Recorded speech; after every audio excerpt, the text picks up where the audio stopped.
Бәріңе сәлем балалар, сіздермен Бейбарыс ағайларың, және де бүгінгі біздің тақырып ядролық энергияның плюстары мен минустары. Алдымен ядролық энергияны қарастырып өтсек. Ядролық энергия бұл энергияның қайта қалпына келмейтін көзі. Оны табиғатта кездесетін радиоактивті материалдарының, мысалы жердің қойнауында кездесетін ураннан алады. Ядролық энергия бұл ядролар бөлінген немесе біріккен кезде бөлінетін жылу, жарық және тағы басқа. Ядролық энергияны электр тоғын өндіру үшін қолдануға болады. Ал енді балалар, ядролық энергияның плюстары мен минустарын қарастырып өтейік. Плюстары. Ядролық энергия бұл мұнайдың және көмірдің қорлары таусылғанда электр тоғын алу үшін қолданатын энергия көзі. Атом электр станцияларында басқа станциялардың түрлеріне қарағанда әлдеқайда аз энергия талап етеді.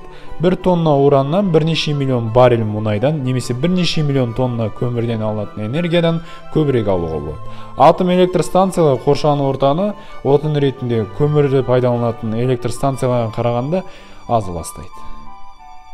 Енді ядролық энергияның минустары. Ядролық қарудың өндірісі ядролық энергияға негізделген. Ол біздің жерімізге қауіп төндіреді. Яғни атом бомбалары ғаламшардың тіршілігін тоқтатуы мүмкін. Атом электр станцияларында ядроның бөлшектену процесі кезінде апаттар болуы мүмкін. Нәтижесінде жарылыс болып, көп мөлшерде радиация қоршаған ортаға бөлінеді. Мысалы, 1986 жылы Украинада Чернобыль атом электр станциялары апатқа ұшыраған болатын. Атомдық өнеркәсіптің қалдықтары радиация шығаратын болғандықтан өте қауіпті. Олармен қатынаста болған адамдар тіпті өліп кетуі де мүмкін. Ядролық реакторда небәрі 40-50 жыл ғана қолдануға болады.